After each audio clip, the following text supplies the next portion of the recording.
नमो नमः. मी वॅस्ट्रो गायत्री जोशी. आपल्या सर्व रसिक प्रेक्षकांचे मनपूर्वक स्वागत. हिंदू संस्कृतीतील 3.5 मुहूर्तांना अत्यंत पवित्र मानले जाते आणि त्यापैकी एक पूर्ण आणि स्वयंसिद्ध मुहूर्त म्हणजे अक्षय तृतीया.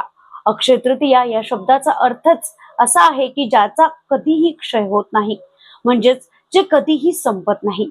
या दिवशी आपण जे काही शुभ संकल्प करतो, दान धर्म करतो किंवा एखादी वस्तू खरेदी करतो, त्याचे फळ आपल्याला जन्मोजन्मी अक्षय स्वरूपात मिळत राहते. या वर्षीचा शुभ मुहूर्त लक्षात ठेवा. अक्षय तृतीया 19 एप्रिल 2026 रोजी साजरी केली जाणार आहे.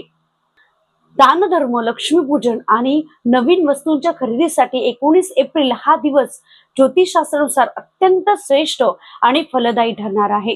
या दिवशी ग्रहांची स्थिती अशी असते की तुम्ही केलेले कोणतेही छोटेसे सत्कर्म तुमच्या आयुष्यात मोठ्या समृद्धीचे द्वार उघडू शकते. या दिवसामागील पौराणिक कथा ऐकल्यावर तुम्हाला या तिथीची अफाट शक्ती लक्षात येईल.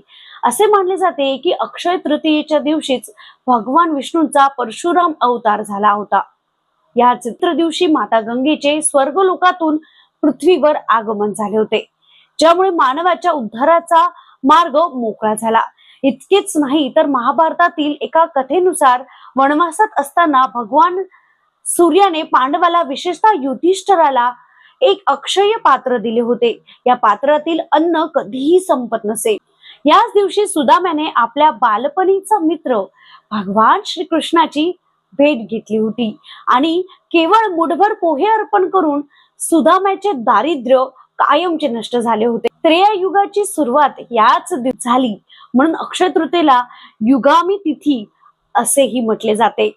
आता आपण वळूया आपल्या व्हिडिओच्या सर्वात महत्वाच्या भागाकडे, म्हणजेच अखंड लक्ष्मी प्राप्तीसाठी 4 अत्यंत प्रभावी उपाय जे तुम्ही या अक्षय तृतीयेला नक्की केले पाहिजेत. उपाय पहिला, कलश आणि जलदान.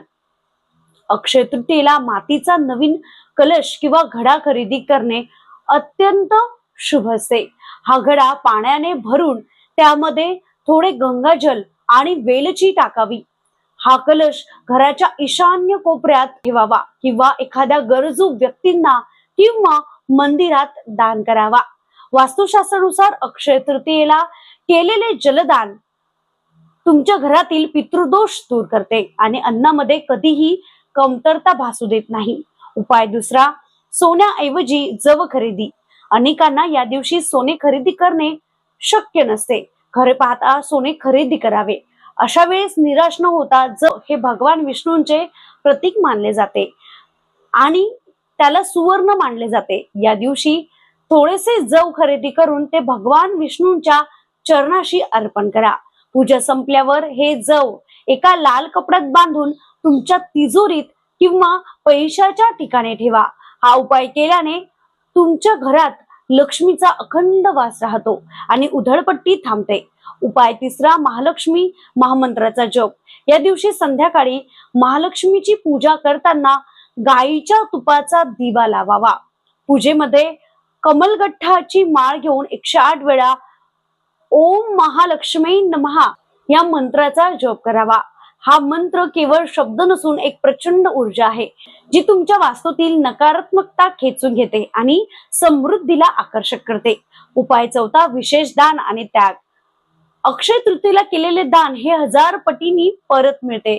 अशा दिवशी उन्हाळ्याचे दिवस असल्याने थंड पाण्याचे माठ, पंखे, छत्री किंवा चप्पल दान करणे अत्यंत श्रेष्ठ मानले जाते. या अक्षय तृतीयेला हे साधे पण अत्यंत प्रभावी शास्त्रशुद्ध उपाय नक्की करून पहा.